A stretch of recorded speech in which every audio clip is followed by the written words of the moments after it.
Paymium, le premier partenaire français pour investir dans les cryptos en toute sécurité, présente Sud Radio, les incontournables de la crypto-monnaie. Thomas Binet. Bienvenue dans ce nouvel épisode d'Oser investir, les incontournables de la crypto-monnaie. Je reçois aujourd'hui Pierre Noisa, président fondateur de Paymium. Bonsoir Pierre. Bonsoir Thomas. Pierre, aujourd'hui avec vous, on va parler Bitcoin et moyens de paiement.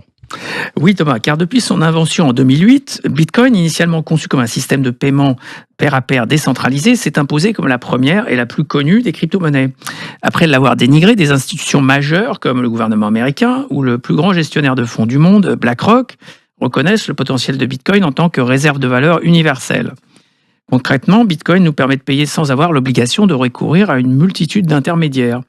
Alors, rappelons qu'une transaction carte bancaire en implique une dizaine, dont la banque du commerçant, celle du client, ainsi que tout un tas d'intermédiaires techniques et financiers. Mais est-ce que ces intermédiaires sont réellement un problème ou apportent-ils, en revanche, plutôt une valeur ajoutée ?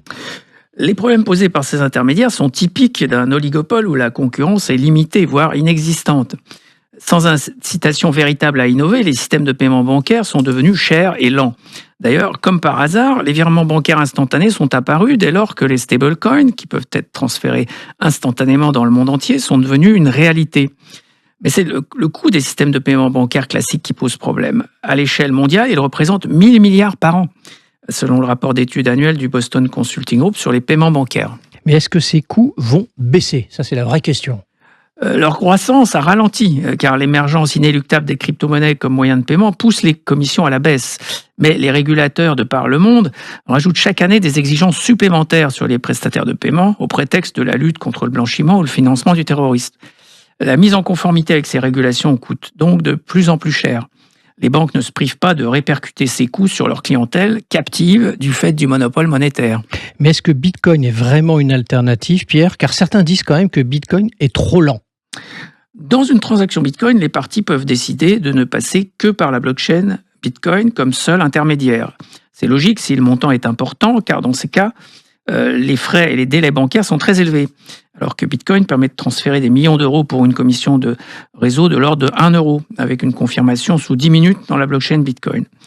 En revanche, si c'est un montant usuel, disons quelques dizaines d'euros, une transaction Bitcoin peut se dérouler en dehors de la blockchain Bitcoin, on dit off-chain, en utilisant un protocole complémentaire, Lightning, éclair en français.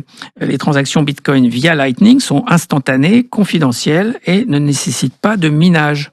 Mais comment ça fonctionne, Pierre ? Le réseau Lightning fonctionne comme un porte-monnaie décentralisé. Le payeur dépose une somme sur son porte-monnaie Lightning via la blockchain, puis effectue autant de transactions qu'il le souhaite en dehors de la blockchain, tant qu'il n'épuise pas son dépôt. Est-ce que ce réseau Lightning, dont vous venez de nous parler, peut concurrencer un jour les réseaux de paiement des cartes bancaires ? Lightning bénéficie de la sécurité de la blockchain Bitcoin, mais s'affranchit de ses limites. La taille des blocs, un bloc contient au maximum 4000 transactions, et leur fréquence, un bloc toutes les 10 minutes. Contrairement à la blockchain, le réseau Lightning peut donc gérer potentiellement des millions de transactions Bitcoin par seconde si des fournisseurs de liquidités fluidifient le trafic à l'échelle mondiale. Gageons que des institutions financières s'intéresseront à ces nouveaux services dès lors que les freins réglementaires auront été levés. Pierre, pour certains, le principal obstacle à l'utilisation de Bitcoin pour les paiements est sa forte volatilité. Un commerçant qui accepte un paiement en Bitcoin s'exposerait à un risque important si le prix chute juste après la vente. C'est un mythe, Thomas. Si le commerçant ne veut pas conserver les bitcoins qu'il reçoit, il peut les convertir instantanément au moment de la transaction, soit directement via un exchange ou via un prestataire. C'est en pratique la même situation qu'un paiement en devise étrangère. D'ailleurs, la volatilité de Bitcoin a fortement diminué ces dernières années. Merci Pierre pour votre analyse. On vous donne rendez-vous mercredi prochain pour un autre numéro d'Oser investir, les incontournables de la crypto-monnaie. Et pour ce qui me concerne, je vous donne rendez-vous dimanche matin dès 9h25 sur Sud Radio.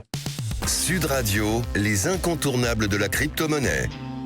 Thomas Binet. avec Paymium, le premier partenaire français pour investir dans les cryptos en toute sécurité.